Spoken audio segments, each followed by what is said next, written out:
ममता बनर्जी और नरेंद्र मोदी में क्या फ़र्क आपको नज़र आता है?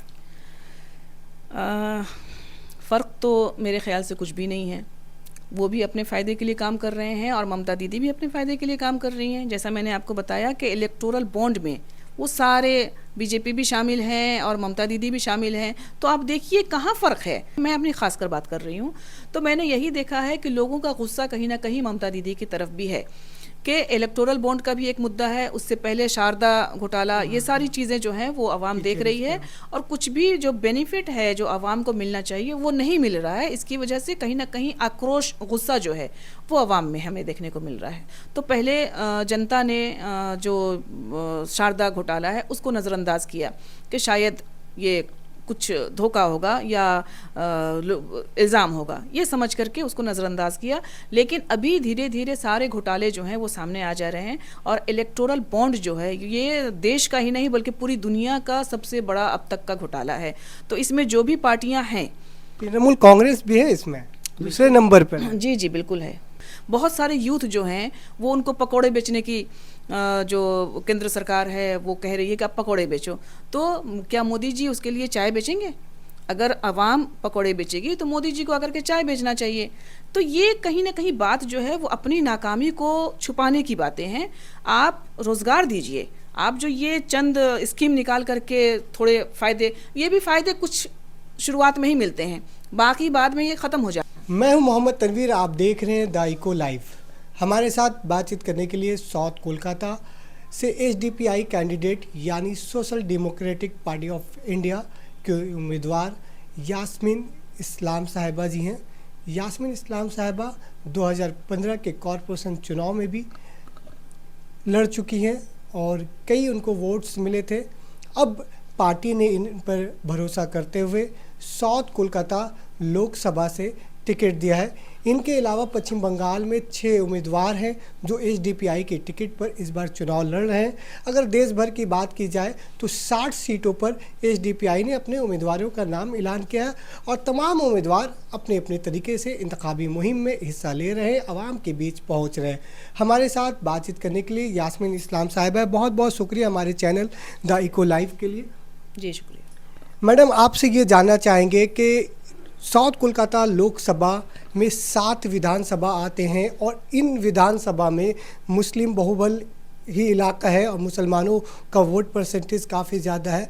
तृणमूल कांग्रेस की सिटिंग एमपी माला रॉय हैं, सीपीआईएम और कांग्रेस की सपोर्टेड उम्मीदवार सारा शाह हलीम, बीजेपी की देबाश्री मुखर्जी जो रायगंज से सिटिंग एमपी थी, इस बार पार्टी ने इन्हें साउथ कोलकाता से दिया। ये यूनियन मिनिस्टर भी रह चुकी हैं। ऐसे में एक नया चेहरा, मुस्लिम चेहरा कैसे देखती हैं? माला रॉय का जिक्र आपने किया, तो चूँकि वो बड़ी पार्टी से हैं और एमपी भी रह चुकी हैं, लेकिन आपने कितनी बार माला रॉय को देखा पार्लियामेंट में आवाम के मुद्दों पर नुमाइंदगी करते हुए, उनके मसले को पार्लियामेंट में उठाते हुए? किसी आवाम ने नहीं देखा, मैंने नहीं देखा। अगर आपने देखा हो तो आप मुझे बताइए। लेकिन सिर्फ चुनाव लड़ लेना या मैदान में आ जाना ये बहुत बड़ी बात नहीं है, आवाम के लिए काम करना ये बड़ी बात है। और हमें फ़ख्र है इस बात की कि हम ग्राउंड लेवल से लोगों के साथ जुड़े हुए हैं और आवाम के मुद्दों पर हम शुरू से काम कर रहे हैं। जब से एसडीपीआई बनी है तब से हम आवाम के लिए ही काम कर रहे हैं। उसके लिए हमने, यानी कि एसडीपीआई ने बहुत सारी तकलीफ़ें झेली हैं और हम अपने पॉकेट से भी खर्च करके आवाम की जो परेशानियां हैं उसके ऊपर में काम करते हैं। जो छोटी छोटी चीज़ें होती हैं उसको हम हल करने की कोशिश करते हैं। हम अगर पावर में आते हैं तो आवाम के लिए इंशाअल्लाह बेशक बहुत अच्छा काम करेंगे। ऐसी हमें उम्मीद है कि आवाम का प्यार भी हमें मिलेगा। आप एक नया चेहरा है, आपके सामने 3 हेवी वेट चेहरे हैं। सारा शाह हलीम की अगर बात की जाए तो वो नसीरुद्दीन शाह जो बॉलीवुड के मारूफ एक्टर्स हैं, उनके वालिद जमीरुद्दीन शाह जो अलीगढ़ मुस्लिम यूनिवर्सिटी के वाइस चांसलर भी रह चुके हैं। इधर माला रॉय हैं, तृणमूल कांग्रेस का गढ़ माना जाता है। तो कहीं ये महसूस नहीं होता आपको कि पार्टी आपको उतारी है मैदान में, आपको वोट मिलेंगे कि नहीं मिलेंगे, आवाम का सपोर्ट मिलेगा कि नहीं मिलेगा? एक डर सा तो ज़रूर होता होगा। नहीं, डर बिल्कुल भी नहीं है, क्योंकि मैं आज पार्लियामेंट का जो इलेक्शन लड़ने जा रही हूँ, तो मैं आज फील्ड में नहीं आई हूँ। मैं बहुत पहले से लोगों के साथ ग्राउंड लेवल से जुड़ी हुई हूँ, लोगों के मसले जो है उनको सुलझाने का काम करती हूँ। और औरतों के ऊपर जो एट्रोसिटीज़ हो रहे हैं, इतने सारे घरेलू हिंसाएं हैं, उसके अलावा औरतों के साथ रेप हो रहे हैं, उस पर मैं आवाज़ उठाती आई हूँ। और चूँकि मैं विमेन इंडिया मूवमेंट से भी जुड़ी हुई हूँ, तो हमारी जो टीम है वो औरतों से मिलती है ग्राउंड लेवल से, और ग्रास रूट लेवल से औरतों को हम एम्पावर करने की कोशिश करते हैं। उनके सियासी और समाजी हुकूक जो हैं उनको हम बताने की कोशिश करते हैं, और उनको किस तरीके से मैदान में आना है या अपना हुकूक किस तरह से लेना है, वो सारी चीज़ें हम औरतों को सिखाते हैं, समझाते हैं। और इस फील्ड में हम बहुत पहले से जुड़े हुए हैं, तो अवाम हमें जानती है, और इंशाअल्लाह अवाम का प्यार हमें ज़रूर मिलेगा। मुल्क में जितनी मुस्लिम पार्टियां हैं उन पे एक आरोप है, एक दब्बा है कि वो ये वोट कटवा साबित होती है। चुनाव के नतीजे के बाद पता चलता है कि वोट काटने के लिए अपने उम्मीदवार को दिए। क्या एसडीपीआई ने भी इस तरह का काम कर रही है? देखिए, अगर हम फील्ड में नहीं आएंगे तो क्या ये पार्टियां हार जाएंगी, ये बताइए मुझे। तो ये एक सोचना कि वोट काटने के लिए हम उतरे हैं, ऐसा हरगिज़ नहीं है। सभी पार्टियां अपने किस्मत को आजमाने के लिए उतरती हैं, लेकिन जो हम एसडीपीआई की तरफ से उतरते हैं तो वो आवाम की खिदमत के लिए उतरते हैं। और हम जितने भी काम करते हैं वो सोशल वर्क हम करते हैं, सोशल काम करते हैं, आवाम को उसके फ़ायदे पहुंचाने के लिए काम करते हैं। हम अपने पॉकेट भरने के लिए काम नहीं करते हैं। अभी आपने देखा होगा इलेक्टोरल बॉन्ड की जो हवा चल रही है, उसमें कितने सारे जो पार्टीज़ हैं वो मुलव्विस हैं, लेकिन इस न्यूज़ को कहीं ना कहीं जो मेन स्ट्रीम मीडिया है वो पूरी तरीके से छुपा चुकी है। जबकि इस न्यूज़ को हाईलाइट करना चाहिए, और सरकार की जो गलत, जो अवाम मुखालिफ नीतियां हैं या जो काम है, जो आवाम को धोखा देने का काम सरकार कर रही है, उसको उजागर करना चाहिए। लेकिन हम देख रहे हैं कि मेन स्ट्रीम मीडिया इसको पूरी तरीके से छुपा चुकी है, लेकिन एसडीपीआई इसको खोलने का काम कर रही है और आवाम को बताने का काम कर रही है कि कौन सी पार्टी ऐसी है जो आपके हक के लिए काम कर रही है, और कौन सी पार्टी ऐसी है जो खुद के फ़ायदे के लिए काम कर रही है। आप एक मुस्लिम बस्ती से आपका ताल्लुक़ है, और मुस्लिम बस्तियों में आप जा रही हैं, तो वोटर्स से क्या बातचीत आपकी इस वक्त हो रही है? उनके क्या मसाइल आपके सामने आ रहे हैं? देखिए, सबसे पहले तो मैं इस चीज़ को क्लियर कर दूं कि सिर्फ मुस्लिम की बात नहीं है। एसडीपीआई जो है वो पूरे मुल्क में हर एक मज़हब, हर एक कौम के लिए काम कर रही है, सिर्फ मुस्लिम के लिए नहीं कर रही है। तो ऐसा सवाल करना कि मुस्लिम तो वो गलत हो जाएगा। हम सभी लोगों से मिल रहे हैं, चाहे वो हिंदू हो, मुसलमान हो, दलित हो या क्रिश्चियन हो, हर मज़हब के लोगों से मिल रहे हैं। उनके लिए काम करना, क्योंकि वो सभी जो हैं वो मुल्क के अवाम हैं। हम ये नहीं देखते हैं कि कौन मुसलमान है या कौन हिंदू है, कोई मुसलमान है तो वो मुल्क का अवाम है, या हिंदू है तो मुल्क का अवाम है, ऐसा नहीं है। हम हर लोगों के लिए फील्ड में उतरते हैं और इंशाअल्लाह सभी के लिए काम करेंगे। 2014 के बाद से देखा गया कि वोट्स जो हैं वो पोलराइजेशंस हो गए हैं। कुछ वोट्स बीजेपी की तरफ, यानी हिंदुओं के वोट बीजेपी की तरफ, मुसलमानों का वोट सेकुलर पार्टी की तरफ। तो अगर बंगाल की बात की जाए तो तृणमूल कांग्रेस की सरकार 2011 से है, तीसरी बार भी सरकार बन गई है। कहा जाता है, आरोप है कि मुसलमानों का समर्थन हासिल है। तो ऐसे में माला रॉय को हराना कितना आपके लिए चैलेंजेस होगा? चैलेंजेस की बात नहीं है। हम एक नेक मकसद के लिए, अवाम के लिए उतरे हैं फील्ड में।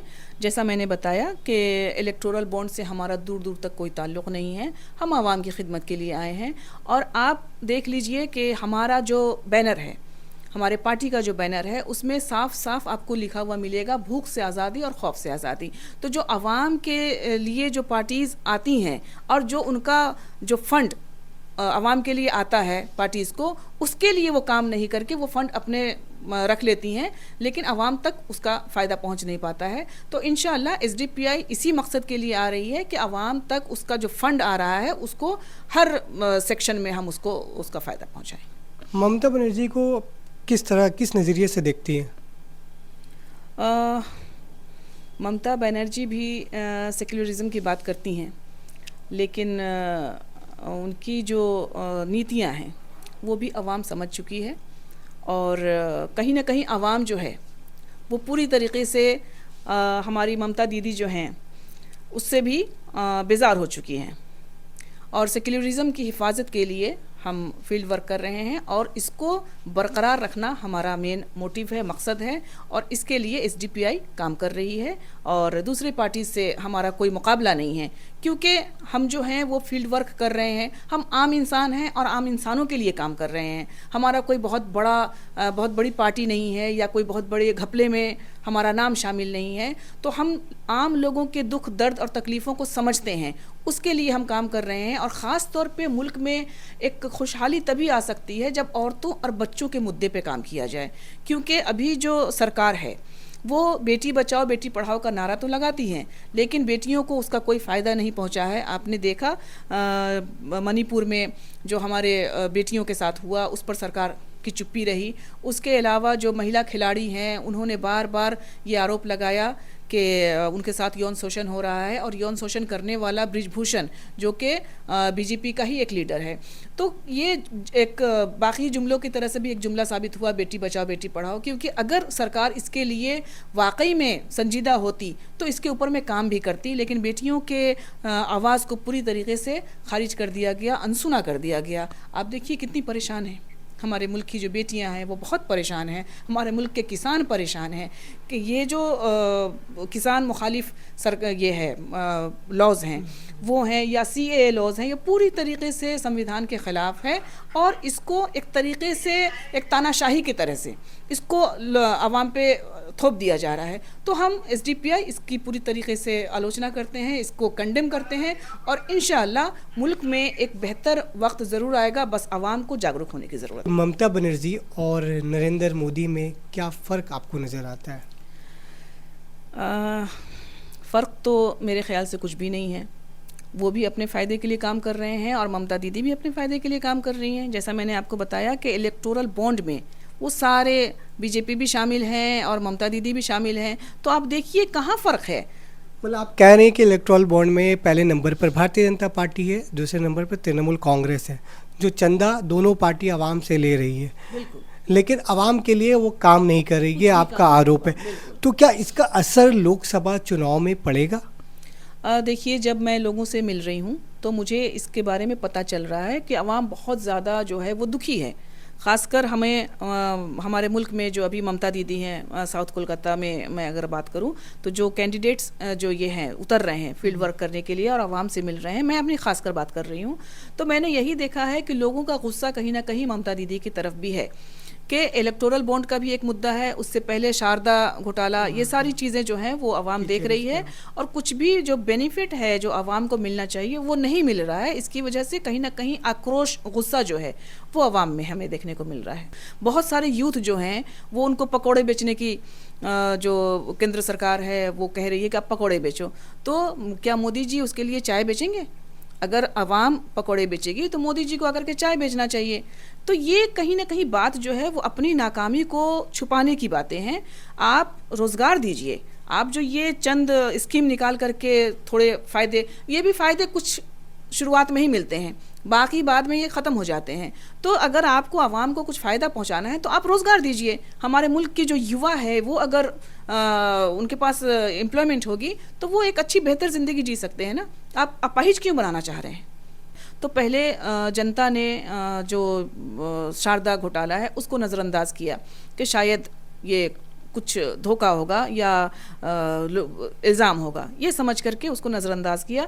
लेकिन अभी धीरे धीरे सारे घोटाले जो हैं वो सामने आ जा रहे हैं और इलेक्टोरल बॉन्ड जो है ये देश का ही नहीं बल्कि पूरी दुनिया का सबसे बड़ा अब तक का घोटाला है। तो इसमें जो भी पार्टियां हैं, तृणमूल कांग्रेस भी है इसमें दूसरे नंबर पर। जी जी बिल्कुल है। तो तृणमूल कांग्रेस पे कोई असर पड़ेगा या तृणमूल का वोट SDPI में शिफ्ट होंगे, स्विंग करेगा वोट? जनता इस चीज़ का जवाब देगी इंशाअल्लाह, उम्मीद है हमें, तो देखते हैं। ये थी यास्मीन इस्लाम साहिबा और इनका साफ तौर पर कहना है कि आने वाले लोकसभा आवाम और उनके दरमियान जो बातचीत हो रही है इसमें यही सामने आ रहा है कि मौजूदा सरकार यानी तृणमूल कांग्रेस की सरकार में सबसे ज़्यादा घपले हुए, ऐसे में लोकसभा चुनाव में कितना असर पड़ेगा और यास्मीन इस्लाम के हक़ में कितने वोट मिलते हैं, ये देखने वाली बात है। और दूसरी तरफ अगर SDPI की बात की जाए तो पश्चिम बंगाल में अपने 6 उम्मीदवारों को उतारा है, तो कहीं ये वोट कटवा के तौर पे साबित होंगे या लोगों के दिल, लोगों का इत्तेमाद जीतने में उन्हें कामयाबी मिलेगी।